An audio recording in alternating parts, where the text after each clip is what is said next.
ಈಗ ನನಗೆ ಮಂತ್ರಿ ಸ್ಥಾನ ಮೊದಲು ಕೊಡಬೇಕಾಗಿತ್ತು.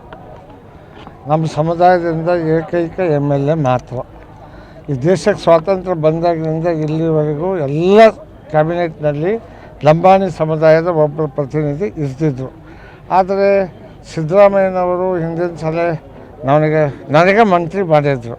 ಈ ಸಲನೂ ಮಾಡ್ತಾರಂತ ನಾನು ಸುಮ್ಮನಿದ್ದೆ. ಆದರೆ ಅದು ಏನೋ ಅನಿವಾರ್ಯ ಕಾರಣದಿಂದ ಮಾಡಲಿಲ್ಲ.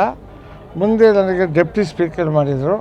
ಡೆಪ್ಟಿ ಸ್ಪೀಕರ್ ಮಾಡುವ ಸಂದರ್ಭದಲ್ಲಿ ನನಗೇನು ಹೇಳಿದ್ದಾರೆ ಅಂದರೆ, ಮುಂದೆ ಮಂತ್ರಿಮಂಡಲ ವಿಸ್ತರಣೆ ಆಗುವ ಸಂದರ್ಭದಲ್ಲಿ ನಿಮಗೆ ಮಂತ್ರಿ ಮಾಡ್ತೀವಿ ಅಂತ ಅವರು ಹೇಳಿದ್ದಾರೆ.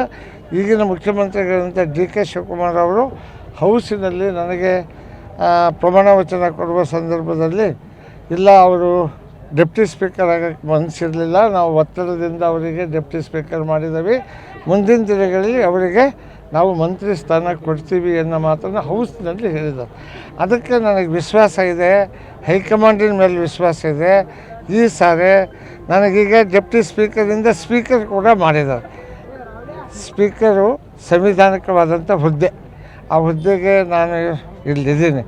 ಆದ್ದರಿಂದ ನಮ್ಮ ಹೈಕಮಾಂಡಿನವರು ತೀರ್ಮಾನ ತೆಗೆದುಕೊಂಡು ಈ ಒಂದು ಹಿಂದುಳಿದ ಸಮುದಾಯಕ್ಕೆ ಮಂತ್ರಿ ಮಾಡಿಲ್ಲ, ಮಂತ್ರಿ ಮಾಡಬೇಕು ಅನ್ನುವ ಅಭಿಲಾಷೆಯನ್ನು ಎಲ್ಲ ಸಮುದಾಯದ ನಮ್ಮ ಸಮುದಾಯದವರು, ಎಲ್ಲ ಪಕ್ಷದವರು, ಅವರೆಲ್ಲರೂ ಕೂಡ ಏನು ಒಂದು ಕೂಗಿದೆ, ನಮ್ಮ ಸಮುದಾಯಕ್ಕೆ ಈ ಸರ್ಕಾರದಲ್ಲಿ ಮಂತ್ರಿ ಮಾಡಿಲ್ಲ.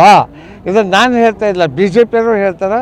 ಈಗ ಬಂದಿರತಕ್ಕಂಥ ನಮ್ಮ ಮಾಜಿ ಸಂಸದರಾದಂಥ ಉಮೇಶ್ ಜಾಧವ್ ಅವರು ಕೂಡ ಈಗ ಹೇಳಿದರು, ನಮ್ಮ ಸಮುದಾಯಕ್ಕೆ ಕೊಟ್ಟಿಲ್ಲ ಅನ್ನೋ ಮಾತನ್ನು ಹೇಳ್ತಿದ್ದಾರೆ.